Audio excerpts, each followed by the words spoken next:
Okay, so today's lesson we're going to be doing complex numbers and we're going to be representing loci on an Argand diagram. Now you would have met loci in GCSE, drawing certain points by equidistance. You would have done some work on constructions and loci. So it's somewhat similar to this, but with complex numbers. So if we have two complex numbers, z1 and z2, the value of z2 minus z1, modulus of that, would represent the distance between z1 and z2 on an Argand diagram. So what we mean by that, if you have z1, and recall from last lesson, we said you could draw this like on an Argand diagram like this. So z1, and we have our z2. Then to go from z1 to z2, be z2 minus z1, a bit like vectors. Yeah?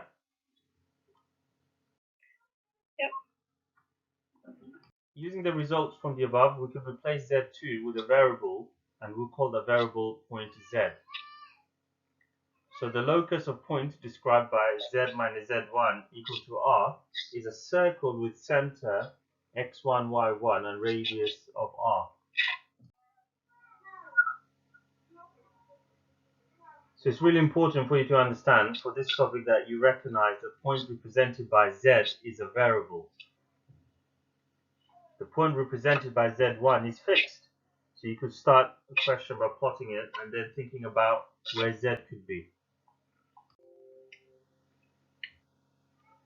So if this is our z1 and this is our z, so z minus z1 equal to r. So the distance between the fixed point z and the variable point z is a constant value. So we'll end up with a circle like this.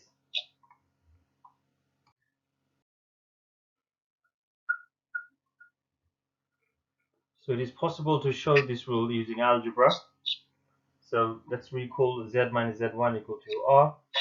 So if we replace x and y,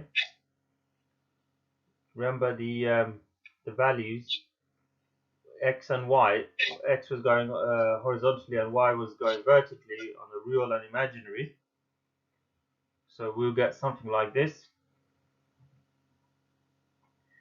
If we rearrange to collect the real and imaginary terms together, the modulus can be rewritten. So if z is equal to x plus iy, and then modulus of z would be x squared plus y squared. Using Pythagoras Theorem.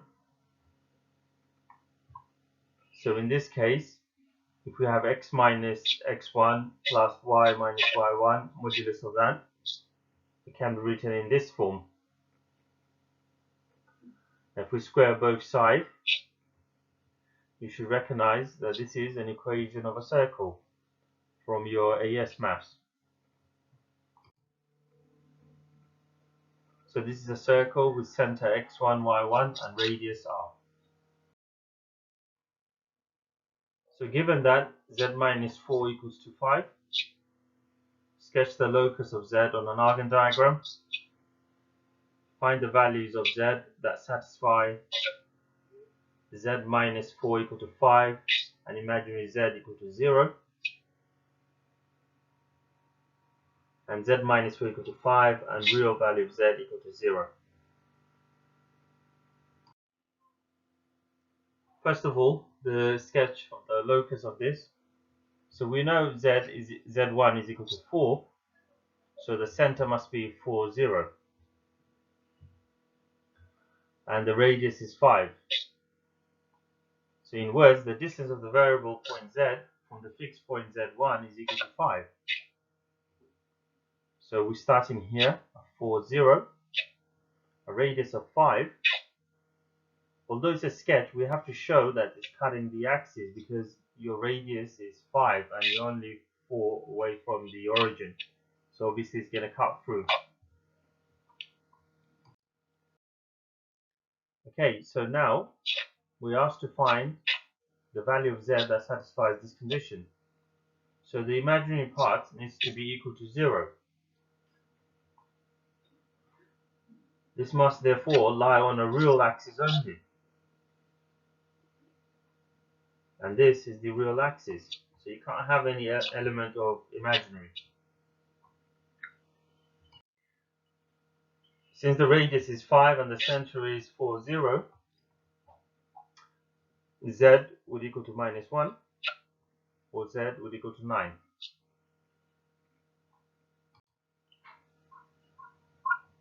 Okay, so the next bit, real value is equal to 0. So the real part is equal to 0. So that means we're only looking at where it cuts the imaginary axis, which are these two values here.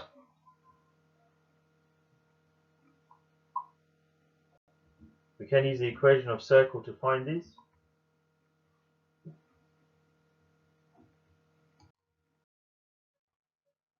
So now, because the center is 4, 0 and the radius is 5, it's quite easy to work out the equation of the circle. And here we know the x values are 0. So if you substitute that in and calculate, subtract 16 from both sides and square root of 9, that will give you plus or minus 3.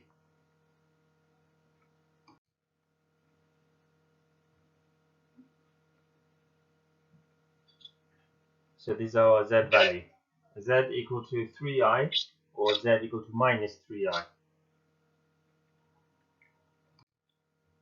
Okay, so this time we have something like this. So z minus 5 minus 3i equal to 3. And we want to sketch the locus of P, which is represented by z on an Argand diagram.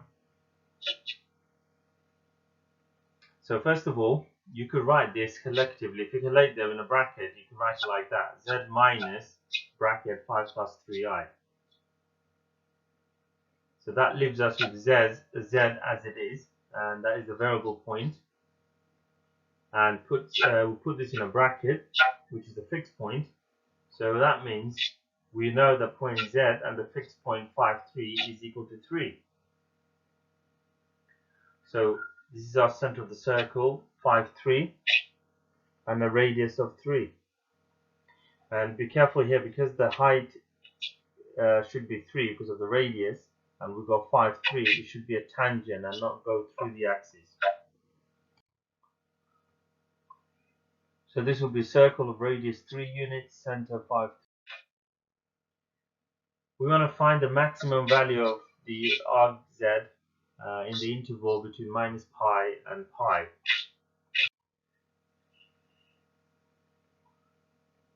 Sketch this on the diagram. We can use tangents to a circle rule. So from circle theorem, you would know that this here, length of 5 and 3, if you do tan inverse, because from circle theorem we know when the radius meets the tangent it makes 90 degrees. So this angle here, tan inverse 3 over 5, will give us 0.54 radians. And make sure you're calculating radians mode, because the limit here is given in radians. And besides, in further maths, most likely we're always going to work in radians anyway.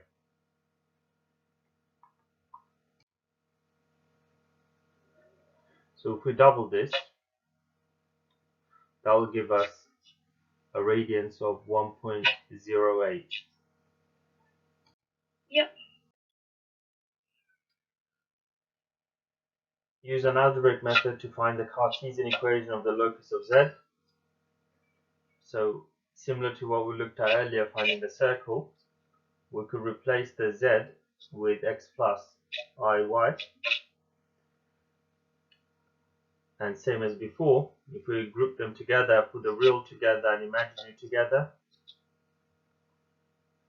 and we use the rule above to remove the modulus. Because to remove the modulus, if you do Pythagoras of it, and we square both sides, we get the following. And at this stage, you should be able to recognize that the equation of circle of radius 3 and the center 5, 3. So you could be asked to solve either way.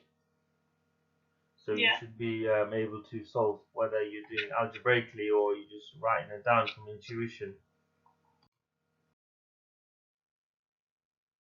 So given that the complex number here, z minus 12 minus 5i equal to 3, we want to find the maximum values of modulus z.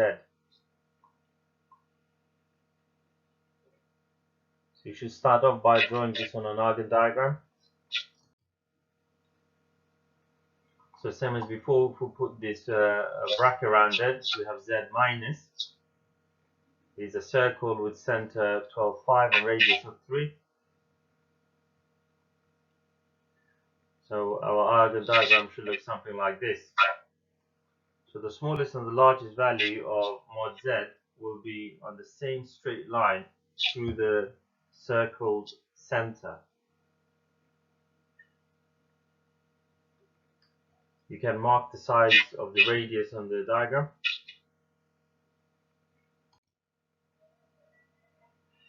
So find the distance from the origin to 12, 5 and then subtract 3 to find the largest and smallest values.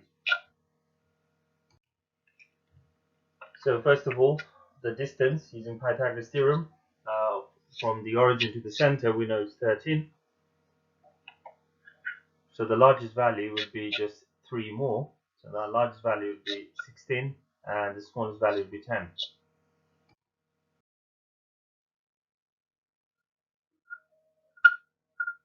So here we want to sketch the locus of P, which is represented by Z in the Argand diagram, where mod Z equal to mod Z minus 6i. So we know mod Z, this is the distance of the variable point P from the origin. So mod Z minus 6i, this is the distance of the variable point P from the fixed point 0, 6. We therefore need to set off the points that are the same distance from the origin to 0, 6. So we've got 0, 0, 0, 6. This will be the bisector of the line joining the two coordinates. So you can see that this is equivalent of the line with the equation y equal to 3 or z equal to 3i.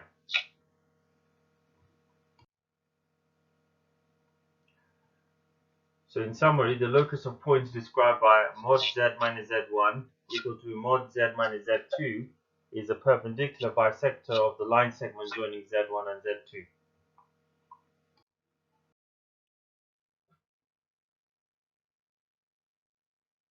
Show that the locus is y equal to 3 using algebraic method. So same as before, we've replaced the z with x plus iy. And factorize the items on the right side.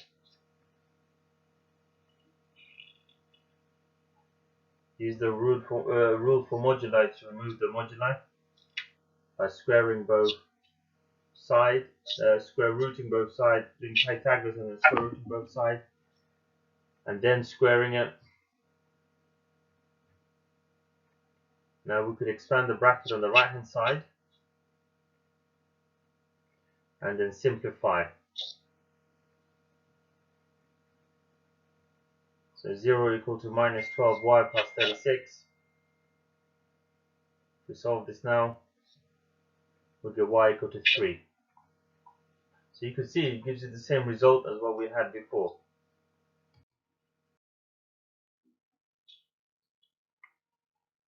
Use algebraic method to find the Cartesian equation of the locus of z. If you have mod z minus 3 equal to mod z plus I. So first, we replace the z with x plus iy.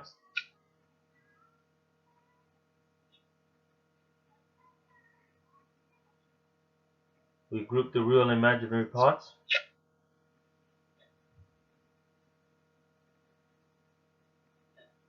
We use the rule for moduli.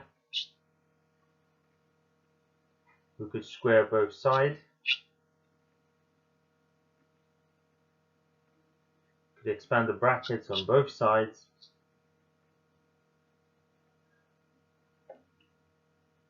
And then we could start simplifying.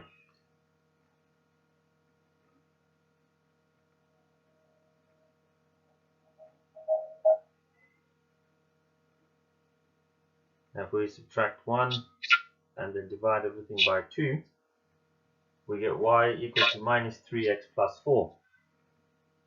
Now at this stage in your maths, you should be able to recognize that this is the equation of a straight line with a negative gradient and y-intercept of 4.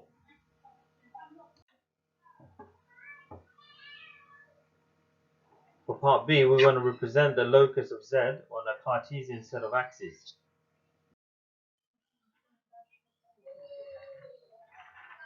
So first of all, the distance of variable z from the fixed point 3, 0.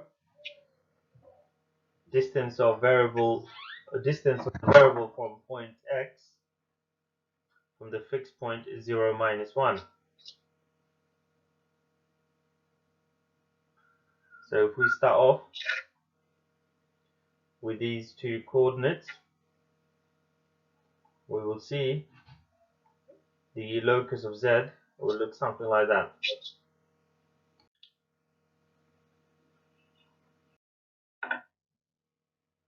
So if we have arc z equal to pi over 4,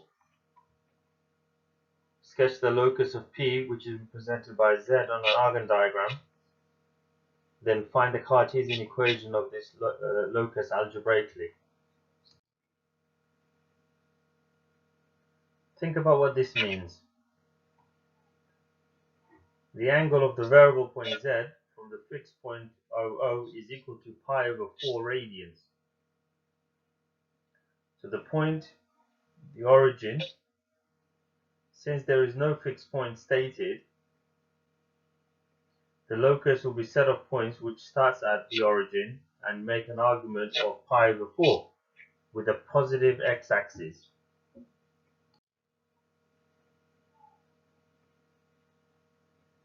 So we could draw something like this with pi over 4.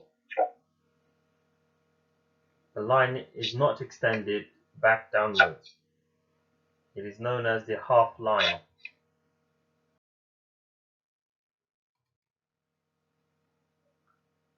So arc z, pi over 4, if we replace the z with x plus iy, the value of the argument is tan inverse of opposite over adjacent. So tan inverse, which go to y over x, tan inverse y over x equals to pi over 4. So the normal tan y over x equals to tan pi over 4. Calculate the tan part, so that's a fixed value, so tan pi over 4 we know it's just 1. So we multiply by x, y is equal to x. X is greater than. Let's have a look at this one. So arc z minus 2 is equal to pi over 3.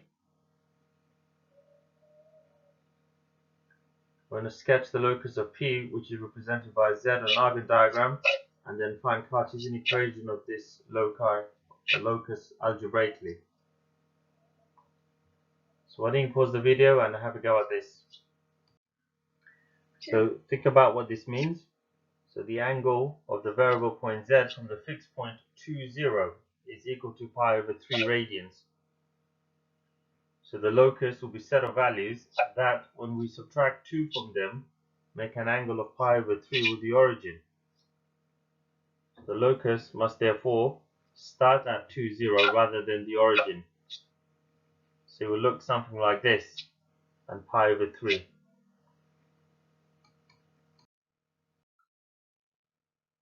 Now, if we replace the z with x plus iy, and then the value of the argument is tan inverse, which is opposite of adjacent. So we're going x minus 2 this way, and then y. So we could write this as y over x minus 2. Tan inverse of that equals to pi over 3. So if we do the normal tan y over x minus 2 equal to tan pi over 3, and calculate the tan, we know tan pi over 3, or tan 60, is root 3. So y must equal to root 3x minus 2 root 3.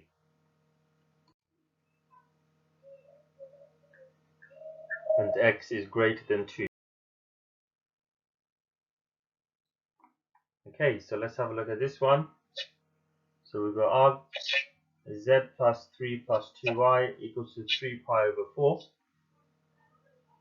We want to sketch the locus of z on an Argand diagram and use algebraic method to find the equation of the line.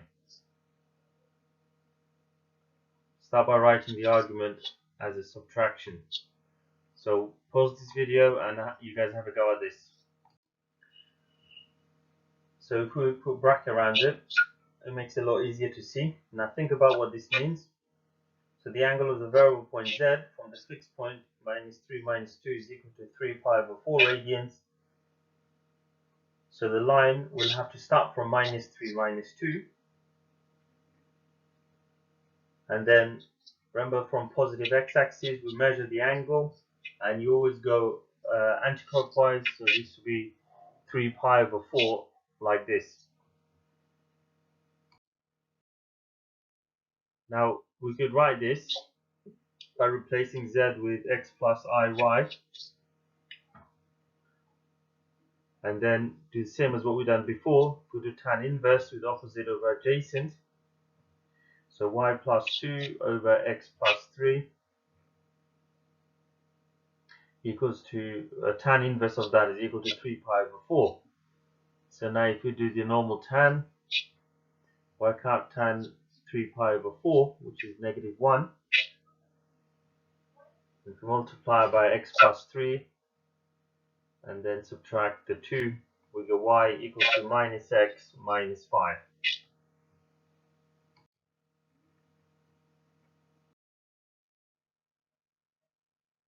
So you can use complex numbers to represent regions on an Argand diagram. This is very similar to what you have been doing with loci. The only extra part is once you have drawn the locus representing the point, you need to indicate the area region required.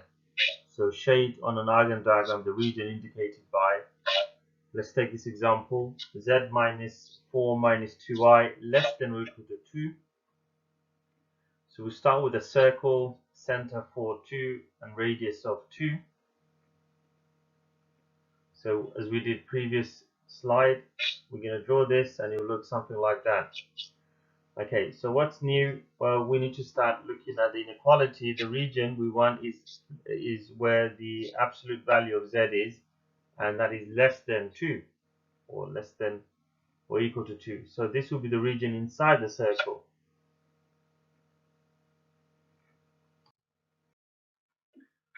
So let's look at this one here. So mod z minus 4 less than mod z minus 6. So again, we start with a perpendicular bisector. So we've seen in previous slide how you would draw this. So we'll have a point 4, 0 and 6, 0. So the perpendicular bisector would be here. So now the distance of z minus 4 must be less than the distance to z minus 6. Shade the region closest to 4, 0. Okay, so now this one here, it says 0 less than or equal to arg z minus 2 minus 2i less than or equal to pi over 4. So start drawing the limits of the argument from the point 2, 2. So if we draw the arg pi over 4, the argument must be between these two values. We shade the region between these two arguments, so it will look something like this. Now let's have a look at this one. We want to shade the region indicated by this. So same as before.